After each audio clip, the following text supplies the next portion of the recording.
Lasting Power of Attorney, from Quill to Digital.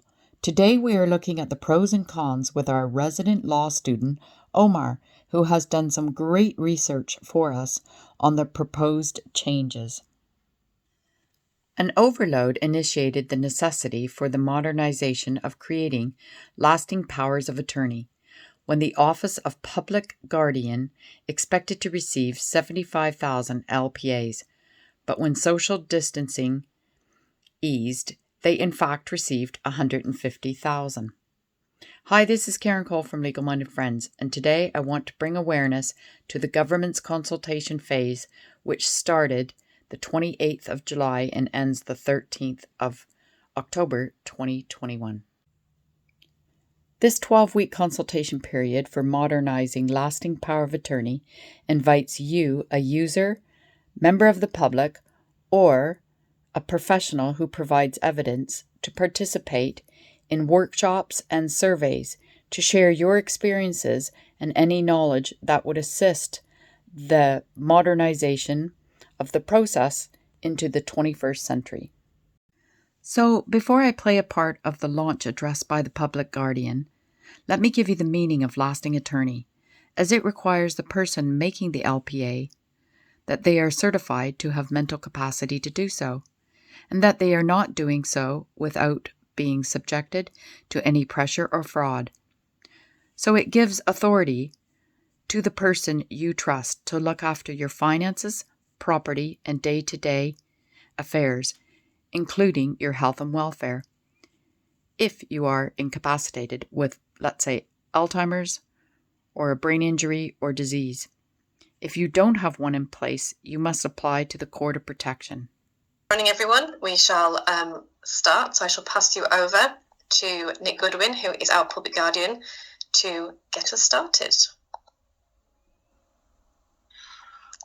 Great, thanks Laura, and welcome to everyone for joining us. Thanks for coming along. As has been said, my name is Nick Goodwin, and I am the Chief Executive of the Office of the Public Guardian for England and Wales. So the OTPG, as we know, is an executive agency of the Ministry of Justice, and the basis on which we operate is set out in the Mental Capacity Act 2005. Our role is to process and register lasting powers of attorney.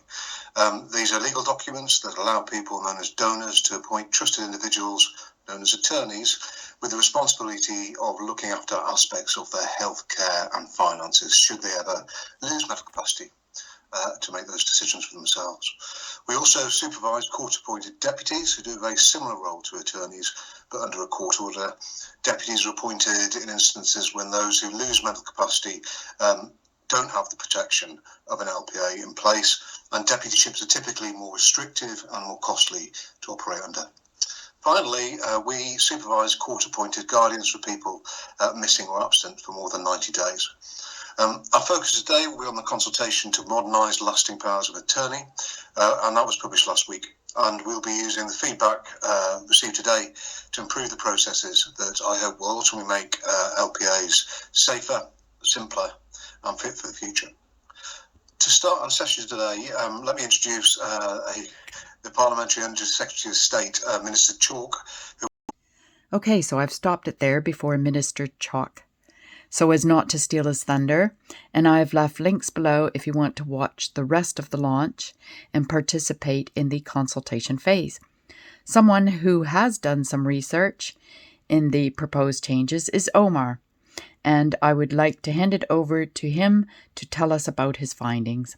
Hi Karen, thanks for having me here to discuss my findings.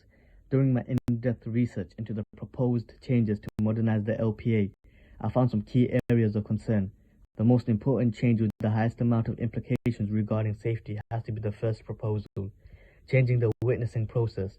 The government document published outlined the approaches they plan on taking, with the first being approach 1A, remove the witness as a part of the registration process. Why is this important? First, let's talk about the role of the witness. The witness acts as a certificate provider, meaning their responsibility is to ensure and guarantee that the donor signs the LPA out of their own free will, whilst having the mental capacity to do so, and that they understand the nature and implications of the LPA. An attorney or the donor cannot be a witness, hence there needs to be a third party involved, which can be difficult at times. This allows me to move on to my next segment. What are the reasons for these proposed changes? One reason why this change was proposed was due to the 24% reduction in LPA submitted in 2020 to 2021 compared to 2019 to 2020. This has been attributed to difficulties in witnessing due to lockdown and social distancing. However, difficulties before the pandemic were also present. Research shows in 2019 to 2020, 15% of LPAs were either invalid or imperfect, with witness errors making up 74% of imperfect LPAs and 59% of invalid LPAs. 60% of all errors made in the life-sustaining section was due to incorrect witnessing. This proposed change is extremely concerning in the light of increased fraud, and the question has to be asked, is the government prioritizing accessibility over safety? The witnessing process is a crucial safeguard in place to protect the donor.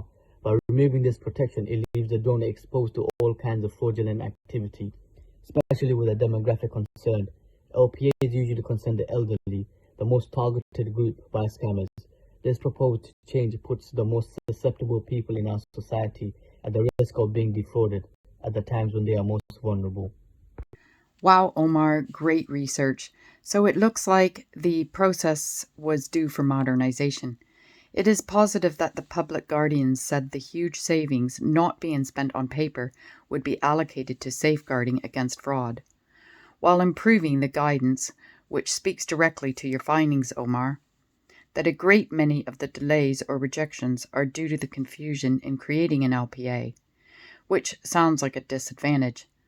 Though on the other hand, not having an LPA means having to go through the court of protection, which is long and expensive. So I see the benefit of easier access by going digital. If you have stayed with us, then you can see the importance of taking part in the consultation phase, as I am sure if the government was privy to real-life experiences, they would be able to adjust the way forward into the 21st century. I would also like to give another thanks to Omar for today's research. Omar is a volunteer for Legal-Minded Friends and has a passion for law. Please like this video and share it, as you never know who it might help. We are not monetized and would greatly appreciate if you want to buy us a cup of coffee by using the PayPal me link below. And why not join our channel free? Thank you.